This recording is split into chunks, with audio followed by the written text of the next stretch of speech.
आज हम आपके लिए लेकर आए हैं 22 फरवरी के लिए। जी हाँ, जो आपका यूपी बोर्ड का 22 फरवरी के दिन पेपर हिंदी का, आज मैं आपको इसका पूरा क्या बताऊंगा, सॉल्यूशन बताऊंगा।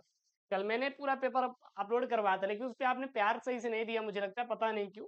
लेकिन कोई बात नहीं, आज बहुत ही प्यारी वीडियो होने वाली है, क्योंकि इस वीडियो में आपको ये 100 में 100 नंबर बिल्कुल पूरा पूरा आपको मैं तैयारी करवाने वाला हूँ। और यहाँ आपसे जितने भी क्वेश्चन है भाई साहब, पेपर में एकदम छपे छपाए आपको मिलेंगे। जो भी आपको मैं क्वेश्चन दूंगा पेपर में छपे छपाए मिलेंगे, क्योंकि अब आपके पास टाइम नहीं है। अब आपको केवल केवल क्या करना है, लास्ट ईयर जो पेपर है उसी को पढ़ना है, और वहीं से हम जो यहाँ पे वायरल मॉडल पेपर बना रहे हैं पूरे पूरे वहीं से बना रहे हैं, ठीक है ना। और जब आप 22 फरवरी के दिन जाएंगे, आपका 22 फरवरी की तो है ना, जब आप 22 फरवरी के दिन जाएंगे तो देखेंगे जो आपका हिंदी है वहां पे पूरा का पूरा आपको ये 100 नंबर का पूरा पूरा पेपर दिखाई देगा। एक भी नंबर नहीं घटेगा, चिंता नहीं करना है आपको, ठीक है। 3 घंटे 15 मिनट का आपको टाइम मिलेगा। 15 मिनट जो रहेगा वो आपको प्रश्न पत्र पढ़ने के लिए निर्धारित रहेगा, लेकिन मैं आपसे यही रिक्वेस्ट करूंगा कि आप लोग ये 15 मिनट प्रश्न पत्र पढ़ने में बिल्कुल भी टाइम बर्बाद मत करिए, बल्कि आप दिमाग लगाइए कि सबसे पहले मैं उस प्रश्न को करूंगा जिसका उत्तर मुझे सही से आता रहेगा। क्योंकि एक कहावत बोली गई है या फिर बोली जाती है, first impression the last impression. आप पहले दिन कॉलेज गए, गुरु एकदम पहन के गए हैं, हमारे वो देखें और फिर मुझे वो गुरुजी पसंद आ गए, यानी कि आपके जो दोस्त बन गए, ठीक है ना। तो बस वही हाल है। एग्जामिनर पहला क्वेश्चन देखे, आपने राइटिंग बहुत अच्छी बैठाई है ना, तो ये समझ लीजिए कि आपका काम हो जाएगा, ठीक है। तो ये चीज आप ध्यान दीजिएगा। उसके बाद सबसे पहले आप शुरुआत करते हैं हम लोग, श्री गणसाय करते हैं किसका, खंड ख का। खंड क का, खंड क करेजा कितने नंबर का आएगा, 50 अंकों का आपके पेपर में आएगा। कितने नंबर का आएगा, 50 नंबर का आपके पेपर में आएगा ये खंड क। खंड क देखेंगे तो इसमें सबसे पहले आपके 10 बहुविकल्पी मिलेंगे, फिर 10 नंबर का गद्यांश, फिर 10 नंबर का पद्यांश, फिर 5 नंबर का लेखक का जीवन परिचय, 5 नंबर कवि का जीवन परिचय यानी साहित्यिक परिचय, फिर खंड काव्य। तो ये आपका खंड क में रहने वाला है।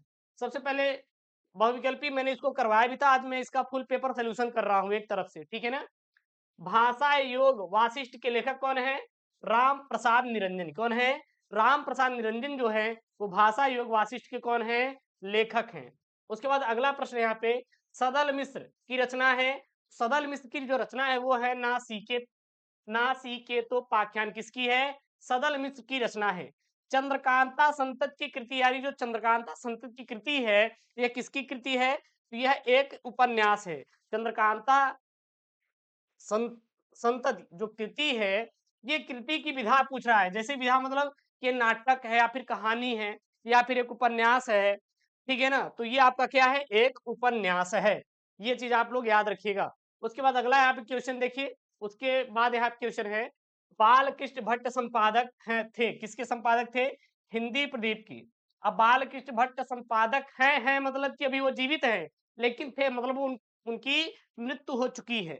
तो किसके थे, हिंदी प्रदीप के थे। याद कर लीजिए एकदम, 22 फरवरी को आने वाला प्रश्न है ये पूरा पूरा। वासुदेव सड़ग्रवाल की कृति कौन है, साहित्य और समाज। अब वासुदेव सड़ग्रवाल की जो निबंध कौन सा है, तो निबंध है राष्ट्र का स्वरूप। ये आपके पेपर में बना हुआ है, राष्ट्र का स्वरूप, राष्ट्र का स्वरूप। अब राष्ट्र का स्वरूप करेगा क्या है, तो यह एक निबंध है। यह क्या है, एक निबंध है। राष्ट्र का स्वरूप क्या है, एक निबंध है। इस चीज को आप लोग ध्यान दीजिएगा, राष्ट्र का स्वरूप क्या है, एक गुरुजी निबंध है, ठीक है। अगला प्रश्न यहाँ पे दूसरा का क, कितनी नावों में कितनी बार काव्य कृति है। कितनी नाव में कितनी बार काव्य कृति किसकी, अज्ञेय की है। कितनी नाव में कितनी बार काव्य कृति किसकी है, अज्ञेय की काव्य कृति है, याद रखिएगा। उसके बाद अगला यहाँ पे प्रश्न बोल रहा है, प्रश्न क्या बोल रहा है, छायावाद की प्रमुख विशेषता है। जो छायावाद की प्रमुख विशेषता वो है श्रृंगारिकता भावना का पूर्णतः अभाव। किसकी विशेषता है, यह है छायावाद की प्रमुख विशेषता है। ग नंबर यहाँ पे देखिए प्रश्न क्या बोल रहा है, दूसरा सप्तक का प्रकाशन वर्ष है। तो दूसरा सप्तक का जो प्रकाशन वर्ष है वो है 1951। 1951 में किसका प्रकाशन हुआ था, दूसरा सप्तक का प्रकाशन हुआ था। याद कर लीजिए दूसरे सप्तक का प्रकाशन कब हुआ था, तो वो हुआ था 1951 ईस्वी में हुआ था, ठीक है। उसके बाद घ नंबर वाला प्रश्न आप बोल रहा है, हिंदी का प्रथम महाकाव्य माना जाता है। तो जो पृथ्वीराज रासो है, कौन, पृथ्वीराज रासो है, यह हिंदी का प्रथम महाकाव्य माना जाता है। एकदम रट लीजिए, कुछ भी करिए गुरुजी, हमें बस याद होना चाहिए। हमें 22 फरवरी से मतलब पड़ी है, बाकी आपको किसी चीज से मतलब बिल्कुल भी नहीं पड़ी है। आप 22 फरवरी दिन जब भी आप बोर्ड पेपर देने जाए, वहां पर आपका सारा क्वेश्चन हो जाए। अगला प्रश्न आप देखिए, मैथिली शरणगुप्त की काव्य कृति है, तो मैथिली शरणगुप्त की जो काव्य कृति है वो है प्रेमांबु प्रवाह। प्रेमांबु प्रवाह जो है वो किसकी है? मैथिली शरणगुप्त की काव्य कृति है। यहाँ तक आपको ऑब्जेक्टिव समझ आ गया होगा। मैंने कल इसको कराया भी था, मैंने इसको कल कराया भी था। अब करेजा लोग आएगा आपका गद्यांश, क्या आएगा? गद्यांश आएगा। और ये गद्यांश कितने नंबर का आएगा आपका? 10 नंबर का आपके पेपर में ये गद्यांश आएगा। रट लीजिए, याद कर लीजिए। देखिए गद्यांश कहाँ से कहाँ तक है। मातृभूमि पर निवास करने वाले मनुष्य राष्ट्र का दूसरा अंग है। पृथ्वी हो और मनुष्य न हो तो राष्ट्र की कल्पना क्या है?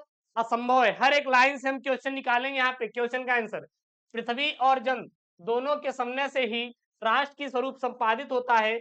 जन के कारण ही पृथ्वी मातृभूमि की संज्ञा क्या करती है? प्राप्त करती है। उसके बाद पृथ्वी माता है, जन सच्चे अर्थों में क्या है? पृथ्वी के पुत्र हैं। तो ये आपका क्या है? पूरा पूरा गद्यांश है। अब यहाँ से एक प्रश्न पूछेगा 2 नंबर का, अगर मैं आपको ट्रिक से करवा दूं तो कोई दिक्कत है क्या? आप कहेंगे अरे गुरुजी आप ट्रिक से कैसे करवाएंगे? अरे आप अपने उनके पास भी ये वीडियो शेयर कर दीजिए, ताकि वो भी आप उनके मतलब समझ रहे हैं ना, अपने उनके पास ये वीडियो शेयर कर दीजिएगा। हमें नहीं सुनना है, ताकि वो भी क्या हो जाए? पास हो जाए। तो देखिएगा, आप पहले सबसे पहले गद्यांश में एक हिंट ढूंढिए।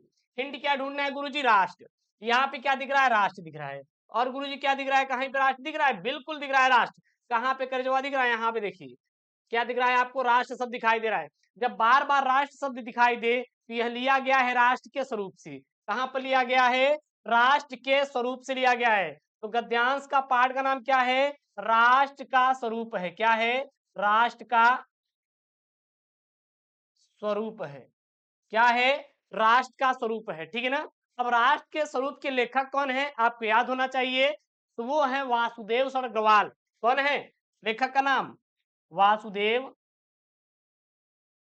वासुदेव शरण अग्रवाल। कौन है? वासुदेव शरण अग्रवाल भाई साहब हैं। ये किसके हैं? ये हैं राष्ट्र के स्वरूप के लेखक। देखिए वही चीज नीचे लिखा है, नीचे नीचे लिखा गया है, प्रस्तुत गद्यांश का पाठ का शीर्षक राष्ट्र का स्वरूप है और इसके लेखक कौन है? वासुदेव शरण अग्रवाल जी हैं। कौन है? वासुदेव शरण अग्रवाल जी हैं। उसके बाद यहाँ पे है रेखांकित अंश की व्याख्या कीजिए। मतलब कुल मिला के गुरु जी वही है कि हम बातों को बढ़ा चढ़ा के बोलेंगे। कुल मिला के क्या करेंगे? बातों को बढ़ा चढ़ा के बोलेंगे। मतलब कि अगर यहाँ गुरु जी लिखा हो गया है कि पृथ्वी माता है और जन सच्चे अर्थों में क्या है? पृथ्वी के पुत्र हैं। जैसे कि हमारे मम्मी होती हैं और मेरी मम्मी क्या करती है? मतलब जो हमारी मम्मी होती हैं वो हम लोग क्या करती है? देखभाल करती हैं। भाई साहब खाना खिलाती हैं छोटे रहते हैं तो ठीक है ना, कपड़े पहनाती हैं। मम्मी से बोलते मम्मी मम्मी मुझे चॉकलेट चाहिए तो मम्मी चॉकलेट लेकर कर देती हैं। ये सब करती है ना। तो बस वही वही क्या है? जिस प्रकार माता हमें जन्म देती है, पालन पोषण करती है, हमें क्या करती है? प्यार करती है, लव देती है, उसी प्रकार पृथ्वी हमें अन्न देती है। अन्न मतलब भोजन देती है। पृथ्वी एक माता के ही समान हमारा क्या करती है? पालन पोषण करती है। अतः पृथ्वी एक माता के समान है और मनुष्य सच्चे अर्थों में क्या है? पृथ्वी के पुत्र हैं। इस लाइन को आप थोड़ा ध्यान दीजिएगा, ये इंपॉर्टेंट है। ठीक है ना? उसके बाद यहाँ देखिए प्रश्न है, राष्ट्र की कल्पना कब असंभव है? राष्ट्र की कल्पना कब असंभव है?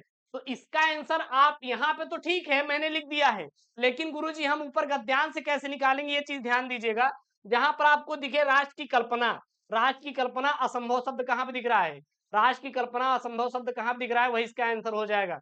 देखिएगा, राष्ट्र की कल्पना असंभव है। असंभव है, खत्म हो रहा है। जहां पे खत्म हो रहा है इसके इधर एक एरो डाल दीजिए। अब कहां पर शुरू हो रहा है? यहां पर शुरू हो रहा है। यहां पर पृथ्वी हो और मनुष्य न हो तो राष्ट्र की कल्पना क्या है? असंभव है। बस एग्जैक्ट यही आंसर हो जाएगा। क्या आंसर हो जाएगा? देखिएगा उत्तर में, यदि पृथ्वी हो और मनुष्य न हो तो राष्ट्र की कल्पना क्या है? असंभव है। क्या है वहां पे? असंभव है।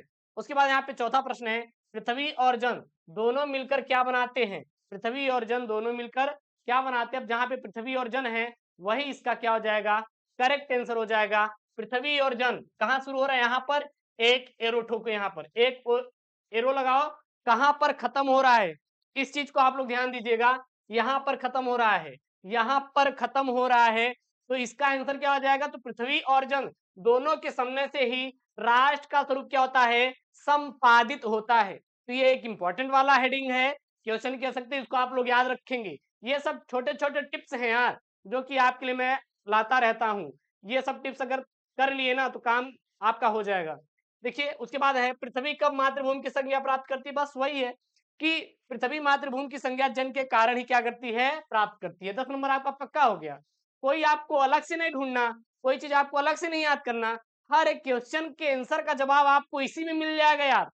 हम लोग बेफालतू में ये मेहनत करते हैं, कहीं अलग से ढूंढ रहे हैं, कहीं कुछ ढूंढ रहे हैं। आपको कोई भी चीज अलग से ढूंढने की जरूरत नहीं है, हर एक क्वेश्चन का आंसर आपको इसी में दिया रहेगा। उसके बाद यहाँ पे क्या है? पद्यांश है। देखिए पद्यांश क्या है? दिए गए पद्यांश पर आधारित इनके प्रश्नों का उत्तर दीजिए। 10 नंबर का है।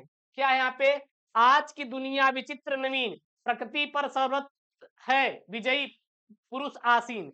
उसके बाद देखिए है बंधे नर के करो में वार विद्युत भाप, हुक्म पर चढ़ता उतरता पवन का ताप, है नहीं बाकी कहीं व्यवधान, लांग सकता नर सरित गिरि सिंधु एक समान। तो ये आपके क्या है? यहाँ पर एक दिया है आपका पद्यांश।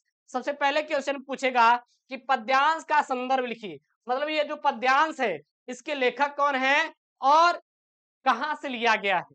तो आप लिखेंगे प्रस्तुत पद्यांश के पाठ का शीर्षक क्या है? अभिनव मनुष्य है। क्या है?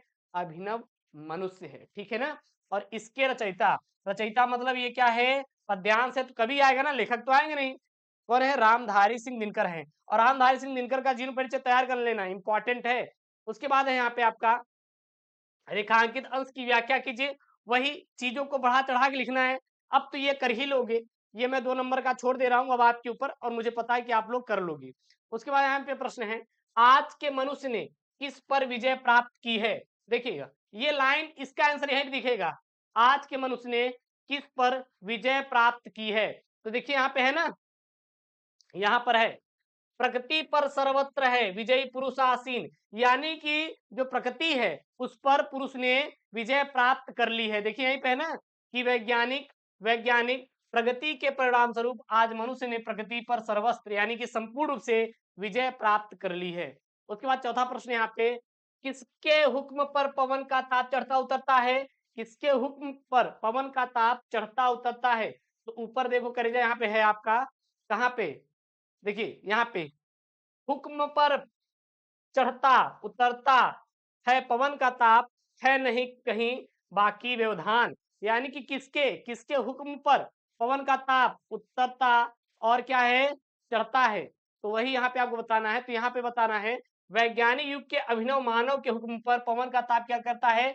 चढ़ता उतरता है। आप कहेंगे गुरु जी ये क्या भगवान हमारा ताप उतरते चढ़ाते या फिर ये मनुष्य? क्योंकि देखिएगा अगर हम यहाँ पे ठंडी है, यहाँ पे आग बार दें, आग जला दे, कुल मिला के बारना मतलब वही गाँव में बोलते हैं ना, जला दिया जाए।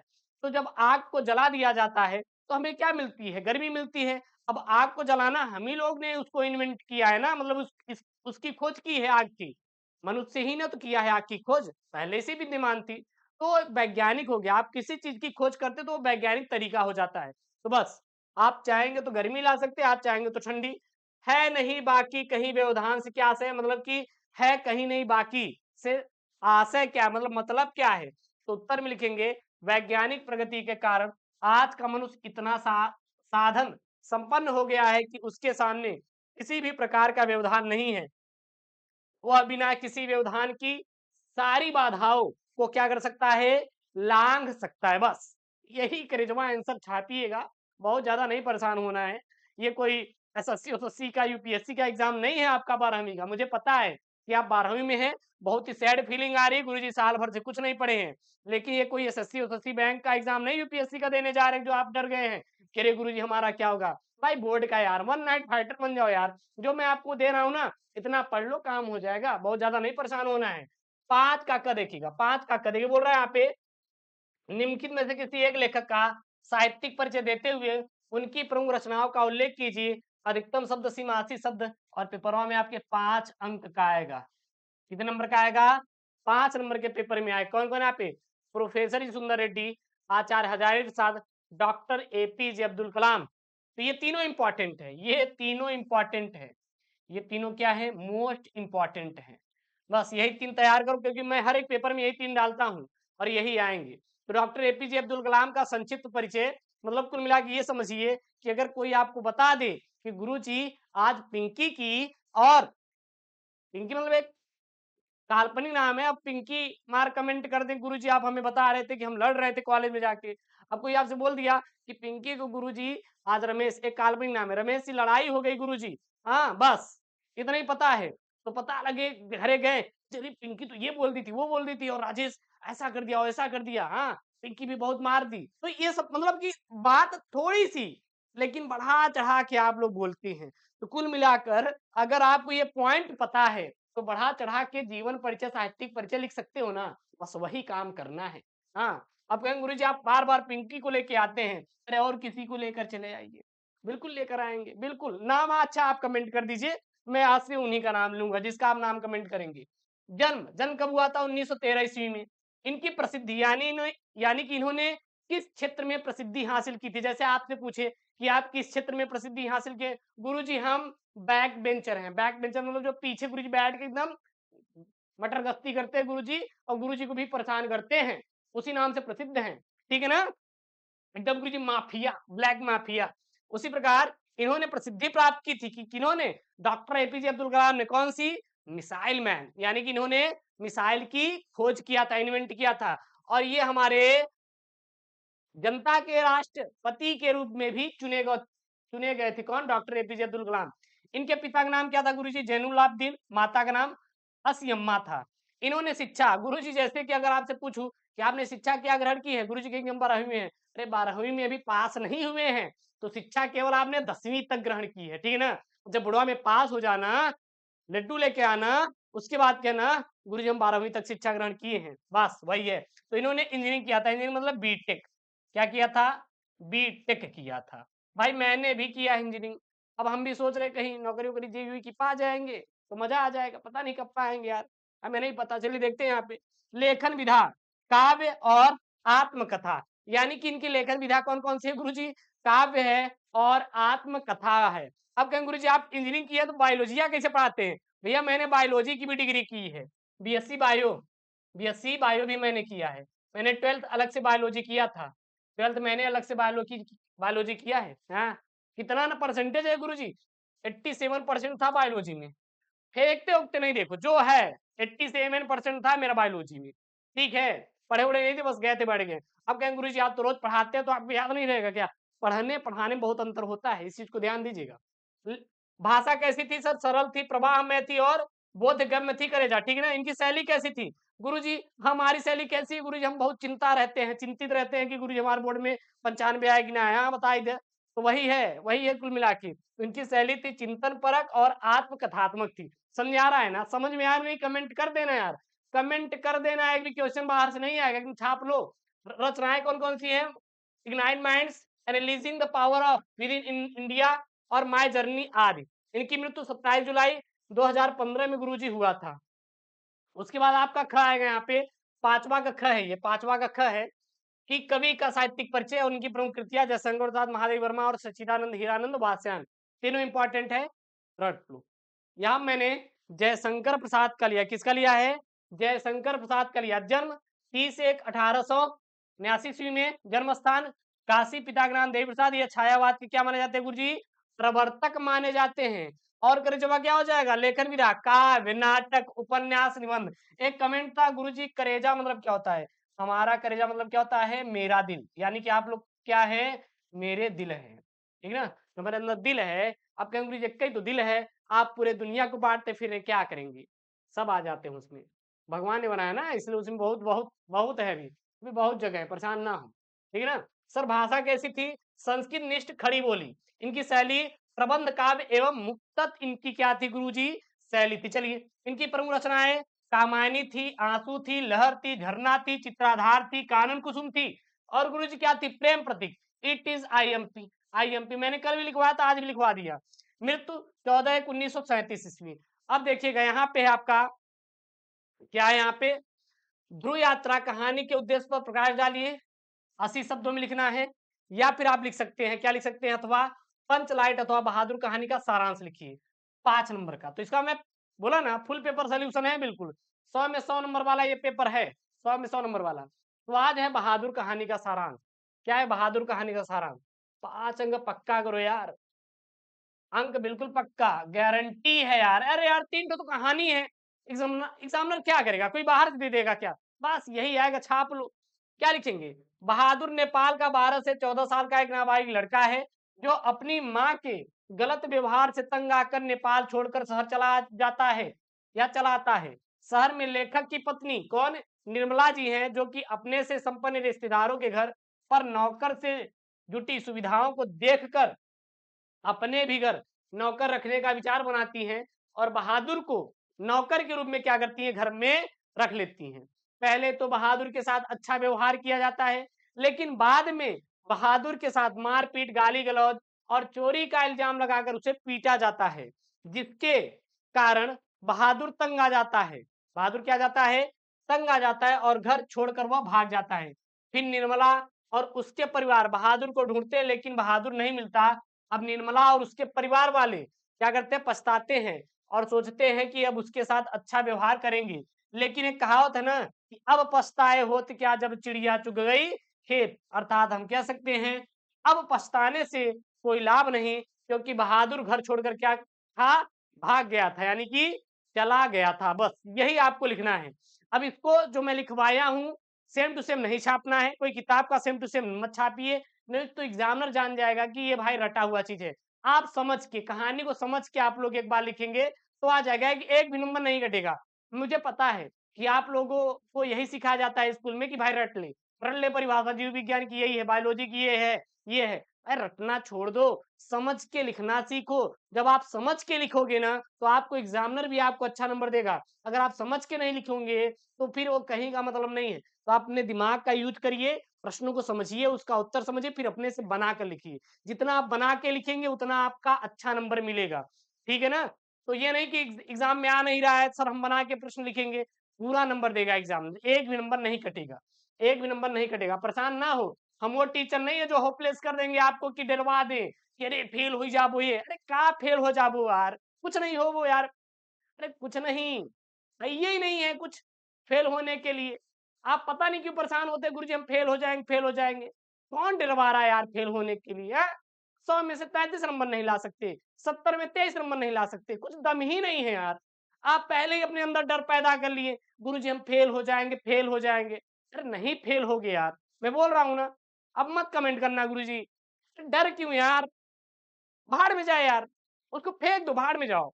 मैं डर नहीं रहा हूँ। एग्जाम में बैठो, कॉन्फिडेंस लाओ, हर एक क्वेश्चन का गलत ही जवाब दो, लेकिन लिखो जरूर। कॉपी अगर लिख कर आओगे, एक भी प्रश्न छोड़ोगे नहीं, तो एग्जाम में पूरा आपको नंबर मिलेगा। क्योंकि जो किताब आती है वो कहीं के गणितज्ञ नहीं होते, वो भी अपने विचारों को लिखते हैं।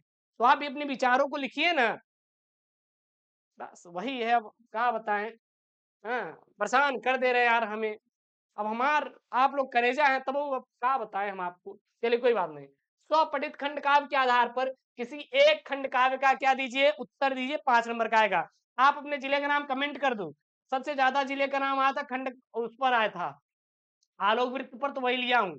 उसके बाद मैं अगले वीडियो में मुक्ति यज्ञ खंड काव्य, फिर रश्मि रथी, इस प्रकार करवाऊंगा। देखिए आपके जिले के अनुसार आएगा मुक्ति यज्ञ, त्यागपथी और सत्य की जी। और किस पर है यहाँ पे, आलोक वृत्त, श्रवण कुमार, और कौन है इस पे, रश्मि रथी। कौन है यहाँ पे, रश्मि रथी। तो आज मैंने लिया है त्यागपथी खंड काव्य के चतुर सर्ग का संक्षेप में वर्णन, यानी कि त्यागपथी का मैंने यहाँ पर लिया है।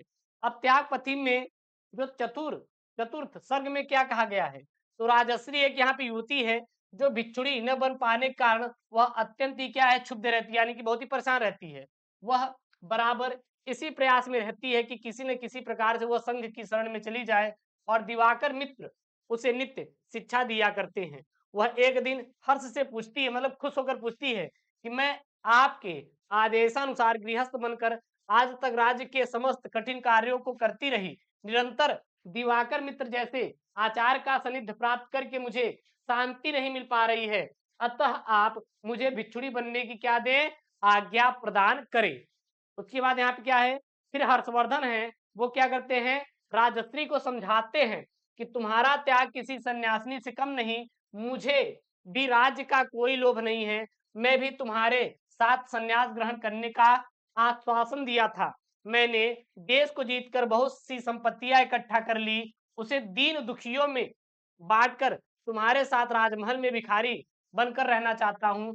केवल भिक्षावृत्ति की जीवन का उद्देश्य नहीं है, हृदय का त्याग और निस निस हाँ, ठीक है। हाँ, हाँ, ये ठीक है। देखिए यहाँ पे यहाँ तक भी आप लिख सकते हैं, निस्पृहता, ठीक, ठीक, ठीक।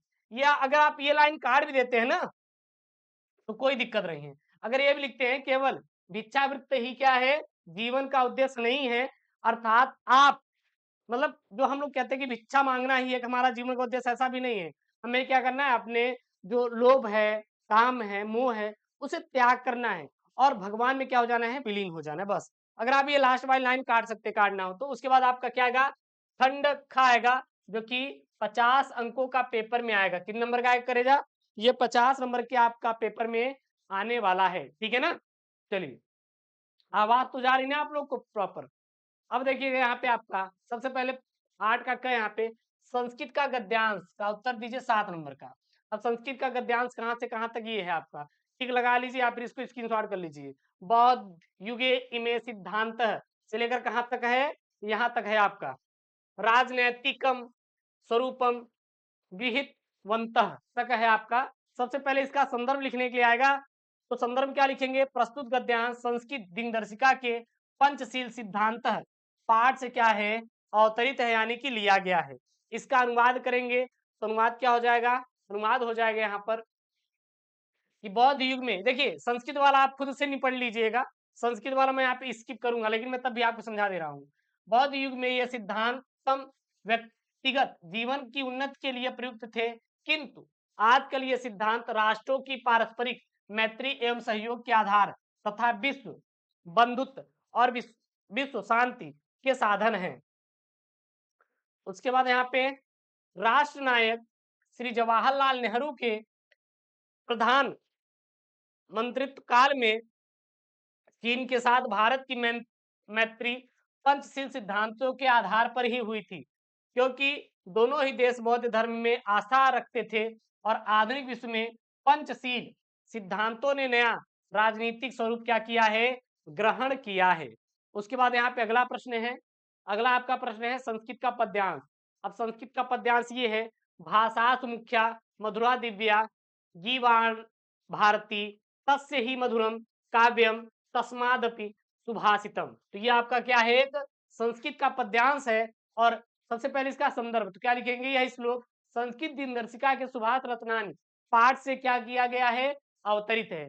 इसका हिंदी में अनुवाद क्या हो जाएगा, सबसे पहले ये वाला, भाषा सुमुख्या मधुरा दिव्या गिरवाण भारती, गिरवाण भारती, तो इसका क्या हो जाएगा, भाषाओं में संस्कृत सबसे प्रधान प्रधान मधुर और अलौलिक है। तस्य ही मधुरम काव्यम तस्मादपि सुभाषितम, यानी कि उसे मधुर उसका काव्य है और उस काव्य से अधिक मधुर उसका क्या है, सुभाषितम है। उसके बाद आपका क्या आएगा, मुहावरा आएगा, क्या आएगा, मुहावरा और लोकोक्तियां आएगा। देखिए 4 आएंगे, आपको केवल एक करना है, एक करना है। जैसे कि मैं आपको बता दे रहा हूँ, अंगूठा दिखाना मतलब कि अपना काम निकलवा कर मुंह मुकर जाना। उसके बाद धूल में मिलाना मतलब कि गर्दा गर्दा कर देना, धूल मिलाना मतलब कि किसी को हरा देना। पहाड़ टूट पड़ना मतलब दुख का आना। और पानी पानी होना मतलब क्या हो जाता है कि यहाँ पे लज्जित होना, क्या हो जाएगा, लज्जित होना, ये गलत है यहाँ पे, होना लज्जित होना। पानी अंगूठा दिखाना, ये क्या हो जाएगा, अंगूठा दिखाना होगा, ठीक ठीक ना, ये किसका है, अंगूठा दिखाना का है। पानी, ये वस्त्र देने से मुकर जाना मतलब क्या हो जाएगा, अंगूठा दिखाना, अंगूठा दिखाना। यही थोड़ा सा मिस्टेक हो गया है, कोई बात नहीं।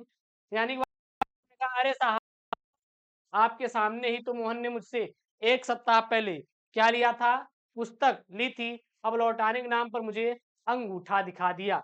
उसके बाद है आपका अपठित गद्यांश, ये मैं आपको करवा दूंगा, इसकी बिल्कुल चिंता मत करिएगा, आपको ऐसे 5 नंबर मिल जाएगा। अब इसको स्किप करते हैं, ठीक है ना, ये हो जाएगा। इसके चक्कर में आप बिल्कुल मत पड़िए, आप मेरे ऊपर विश्वास करिए, 5 नंबर फ्री का दिलवाएंगे, क्योंकि उसमें कोई स्टोरी होती है, उसी से प्रश्न बनता है। उसके बाद यहाँ पे शब्द युग्म है, सकल और सकल। तो सकल मतलब क्या होता है, संपूर्ण होता है। सकल मतलब क्या होता है, खंड होता है, ठीक है ना। उसके बाद यहाँ पे है अंश और अंशु।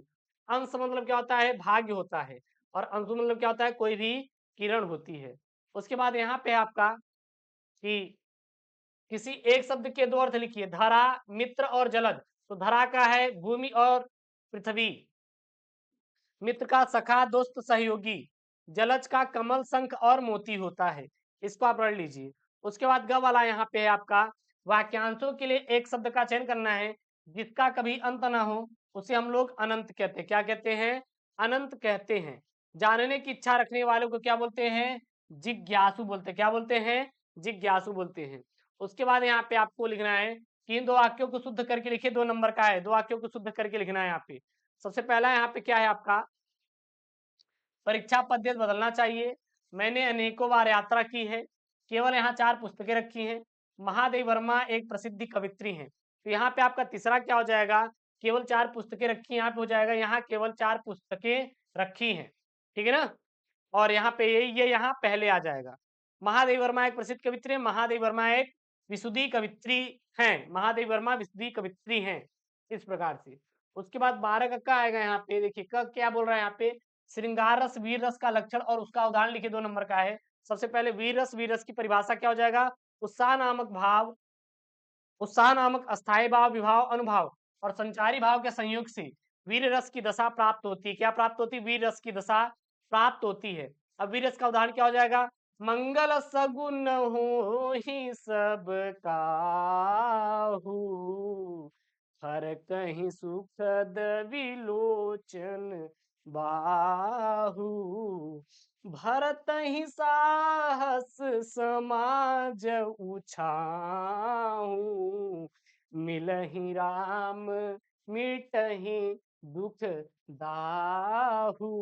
तो ये क्या है गरेजा, ये है एक प्यारा सा वीर रस का उदाहरण। अब कहें गुरु जी आपको तो गाना भी आता है, अरे गाना वाना नहीं आता यार, ऐसा नहीं है कि हमें बना दो यो यो हनी सिंह। हाँ, तो ऐसा नहीं है भैया, वो यो यो हनी सिंह ही कर सकते हैं।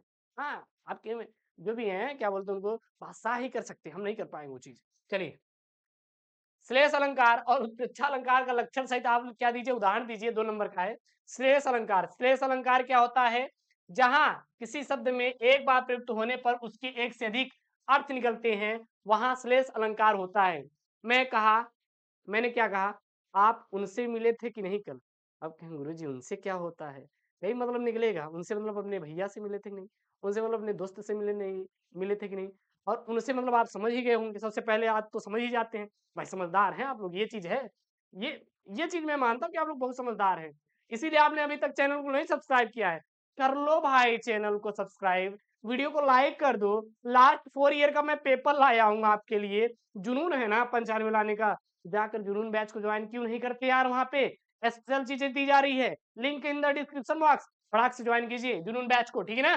चलिए, उदाहरण क्या हो जाएगा यहाँ पर, तारा सो तरनी धूल धरा में लगत जिमी, थारा पर पारा परा पर यू हलत है, ये क्या हो जाएगा, उदाहरण हो जाएगा। उसके बाद यहाँ पे आपका छंद आएगा, क्या आएगा यहाँ पे देखिए, सोरठा छंद अथवा कुंडलिया छंद का उदाहरण और इसका आपको लक्षण देना है, आपको 2 नंबर का है। कुंडलनिया छंद होता क्या, क्या सबसे पहले परिभाषा, तो यह विषम मात्रिक छंद है, इसमें 6 चरण होते हैं। अब प्रत्येक चरण में कितनी कितनी मात्राएं, 24 मात्राएं होती हैं। आदि में एक दोहा और बाद में एक रोला जुड़कर कुंडलिनिया छंद क्या करता है, बनाता है। क्या करता है, कुंडलिनिया छंद बनाता है। उदाहरण के लिए, साई बैर न कीजिए गुरु पंडित कवियार, बेटा बनिता और या यज्ञ करावन हार, ये आपके क्या हो जाएगा, उदाहरण हो जाएगा। उसके बाद 13 नंबर आएगा आपका, समाचार पत्र में प्रकाशित विज्ञापन के आधार पर लिपिक पद पर अपनी नियुक्ति हेतु विद्यालय के प्रबंधक को आवेदन पत्र लिखिए, अथवा में ऋण प्राप्ति हेतु बैंक के शाखा प्रबंधक को एक पत्र लिखिए। 6 नंबर का आपके पेपर में आएगा, तैयार कर लीजिए। कितने नंबर का आएगा, 6 नंबर का। सबसे पहले उत्तर में कैसे लिखेंगे गुरु जी, तो लिखेंगे सेवा में भारतीय स्टेट बैंक शाखा प्रबंधक प्रयागराज, विषय जरूर डालना है, ऋण प्राप्ति हेतु बैंक के शाखा प्रबंधक को एक आवेदन पत्र, फिर महोदय, फिर सेवा में सविनय निवेदन है कि मैं बीएससी पास होकर एक गुरुजी बेरोजगार स्टूडेंट हूँ और मुझे पता चला है कि आपका भारतीय स्टेट बैंक ऋण दे रही है बेरोजगारों के लिए ताकि वो रोजगार करके अपना पेट पाल सके। अतः आपसे अनुग्रह है या फिर विनम्र निवेदन है कि आप हमें भी कृपया ये ऋण प्रदान करने की महान कृपा करें। अब फिर लास्ट में आप लिख दीजिए कि आपसे आग्रह करता हूं कि आप इस प्रार्थना पत्र में विचार करने की महान कृपा करें, वही चीज है। फिर आप क्या करिए, धन्यवाद भवदी लिखिए XYZ पता कर चला, ये हमारा एड्रेस है, ये हमारा एड्रेस है क्या कोई बच्चा यहाँ का? अगर हो तो कमेंट कर दो, बस यही के हम हैं, ठीक है ना। और ये आपका क्या हो जाएगा, दिनांक आपको यहाँ पर लिखना रहेगा, दिनांक आपको लिखना रहेगा, ठीक है ना। चलिए, कोई दिक्कत है क्या? कोई दिक्कत है क्या आप लोगों को? एक बार बता दीजिए कोई दिक्कत हो तो। अब कर लेंगे ना। उसके बाद आएगा आपका निबंध लेखन। क्या आएगा? निबंध लेखन गुरुजी आएगा। कितने नंबर का आएगा कृजवा? 9 नंबर का आएगा। कितने नंबर का आएगा गुरुजी? 9 नंबर का आएगा। देखिए क्या है यहाँ पे, निम्नलिखित विषयों में से किसी एक पर अपनी भाषा शैली में निबंध लिखिए। क्या क्या यहाँ पे? राष्ट्रीय एकता, आतंकवाद, पर्यावरण और आधुनिक शिक्षा शिक्षा पद्धति की दिशा और दशा। तो मैंने यहाँ पे आतंकवाद पर निबंध लिखा है, ये काट दीजिए, ये गलत है, ये गलत है। लिखेंगे आतंकवाद, आतंकवाद पर निबंध है ये किस पर है? आतंकवाद पर, ठीक ना, आतंकवाद पर है। अरे गुरुजी आतंकवाद पता नहीं कैसे लिख दिए, लिख लीजिए यहाँ पे आतंकवाद, आतंकवाद पर निबंध, ठीक है ना। सबसे पहले देखिएगा, जब भी आप निबंध लिख रहे हैं तो उसका प्रस्तावना लिखिए या फिर आतंकवाद का अर्थ लिखिए, या फिर यहाँ पे आप प्रस्तावना भी लिख देंगे तो कोई दिक्कत नहीं है, क्योंकि प्रस्तावना मतलब होता है उसके बारे में बताना। तो लिखने का तरीका क्या रहेगा? आतंकवाद पूर्णतया अनर्थकारी होते हुए भी अर्थ से भारी कद का है, जिसे क्षेत्रवाद, जातिवाद, मजहबवाद और संप्रदायवाद का बड़ा भाई कहा जा सकता है। तात्पर्य है कि इन सभी वादों का विभत्स रूप आतंकवाद है। वस्तुतः आतंकवाद एक ऐसी पशु प्रवृत्ति है जिसकी कोई न तो जात है, न धर्म है, न समाज और न कोई राष्ट्र है। यह तो विघटनकारी तत्वों द्वारा स्वार्थ धंध होकर किया गया सामूहिक हिंसात्मक प्रयास है, जिसमें राष्ट्र द्रोह के प्रति राग और देशभक्ति के प्रति द्वेष भाव का मुख्य रूप में रहता है। फिर यहाँ पे आपका आतंकवाद के कारण और मुख्य उद्देश्य क्या होता है, ठीक है ना, ये आप हेडिंग बना के लिख दीजिएगा। उसके बाद यहाँ पे लिख दीजिएगा कि भारत में आतंकवाद किस प्रकार से फैल रहा है, और उसके बाद लिखेंगे कि आतंकवाद के अंत के क्या क्या उपाय हैं, और फिर लास्ट में लिखेंगे उपसंहार। इस प्रकार से आपको हेडिंग बना के लिखना है। आप ये कॉपी मत कीजिए, बल्कि आप हेडिंग यहाँ की कॉपी करिए और खुद से लिखना शुरू करिए। तभी मैं ये आपको ये नहीं सजेस्ट दूंगा कि मेरी आप चीजों को देखिए, नहीं ना पढ़ी, बल्कि आप पढ़ के स्क्रीनशॉट लेके रोक के अपने से उसको करिए, अपने से लिखिए, तभी आपको ये 9 नंबर पूरा मिलेगा। 9 नंबर अगर आपको पूरा चाहिए तो कोशिश कीजिए कि हेडिंग बनाकर आपको क्या करना है, लिखना है, हेडिंग बनाकर, ठीक है ना। तो यहाँ पर मैंने आपको पूरा पेपर सॉल्व कराया, एक क्वेश्चन छूटा क्या? कोई क्वेश्चन नहीं छूटा है, ठीक है ना। हाँ, अपठित गद्यांश है, उसको तो मैं ट्रिक्स करवाऊं क्योंकि उसमें कोई दम ही नहीं यार, वो कहानी के तौर पे निकालना है। बाकी 95 नंबर मैंने पूरा करवा दिया। तो ये 100 नंबर वाला वीडियो था हिंदी का। और ऐसी वीडियो चाहिए तो वीडियो को आपको लाइक करना है, चैनल को सब्सक्राइब करना है, इतना मैं तैयारी करवा दूंगा, मैं आपसे प्रॉमिस कर रहा हूँ, ठीक है ना।